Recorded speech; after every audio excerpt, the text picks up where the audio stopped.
Today I'm going to talk about challenge. Challenge is one of my favorite words. What is a challenge? Well, let me tell you a short story. Some time ago I was shooting a video for a customer and I interviewed some children and a few teenagers. The video was about overcoming challenges. So my first question to them was, what is a challenge to you? This 9-year-old girl came to me and said, oh, it's like when there is this really tall mountain in front of you and you want to climb it to get to the top. But when you look at it, the mountain seems so tall and you're so small, so you think you cannot do it. But then you talk yourself into it, you feel determined to do it, and you just climb. When you see, you're at the top. I thought it was like super cute, but also a very smart answer for a kid. But what is a challenge to you?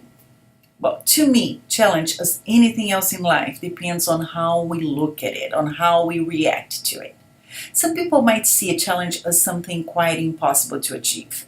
Some might look at it as something that, demands great effort, whether it's physical, intellectual, or emotional, but they go for it. Some people might feel threatened by it. Truth is that challenge triggers different feelings on different folks. Fear and anxiety, for example, are two of the most common feelings triggered by challenge. Apathy might be the response from some people. Some might feel excited, motivated. That's me. I love challenges. I do believe they're put in our way, to help us grow. So how can we deal with the challenges? My life has been full of exciting challenges. Moving to the States provided me no shortage of excitement. Some really hard times, but also many accomplishments and celebrations.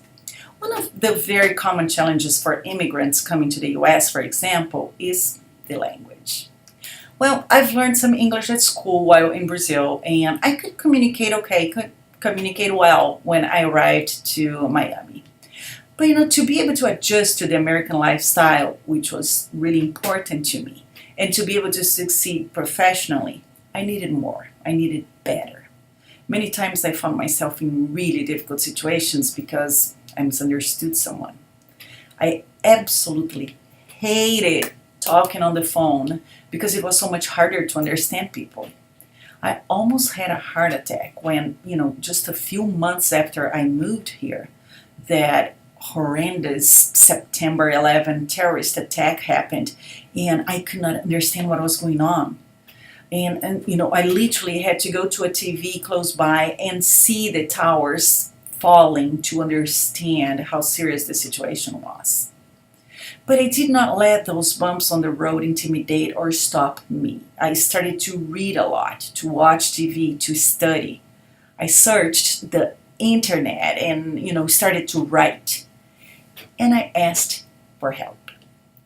Well, the beginning was pretty hard for me because I was, and I still am, very self-critic, and I was ashamed of, misspeaking or mispronouncing some words. I was afraid of saying the wrong thing. And then there was the accent. When the first thing that everybody asks you is, where are you from? Because of your accent, you kind of feel that you don't belong. But then I realized that I could only improve, I could only get better if I could take that wall down. And that's when I really, the light bulb came, my aha moment came, and I really had to work on putting that wall down.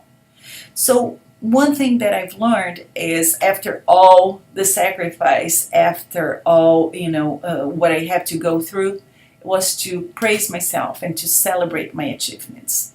Each person is different. Each challenge is unique, so each one will deal with the challenges in different ways.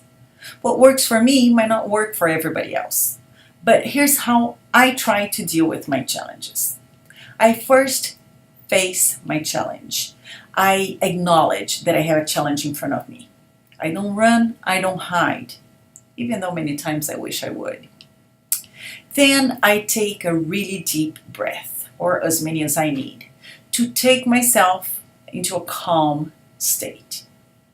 Breathing correctly really helps to take us to a calmer state of mind.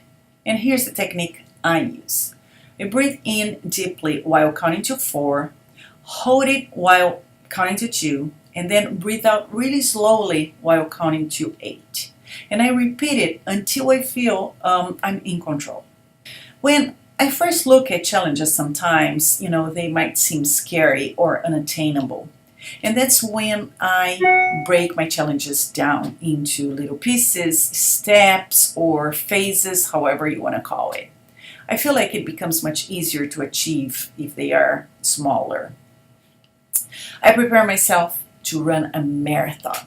Well, hardly ever overcoming a challenge is like running a sprint.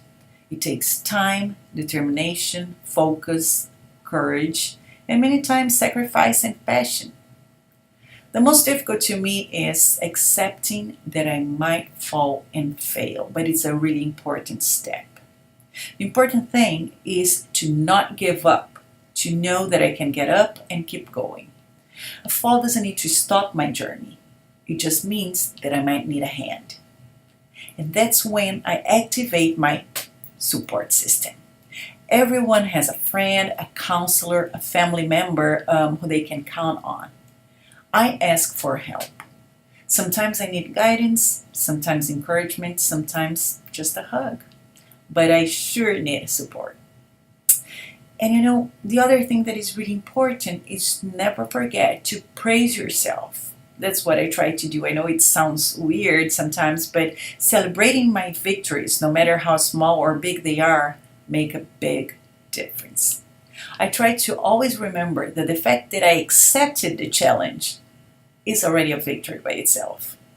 Challenges don't need to frighten us. Accepting a challenge should make us feel strong, resilient, worthy.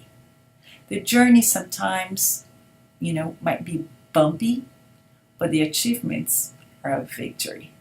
I'll see you soon.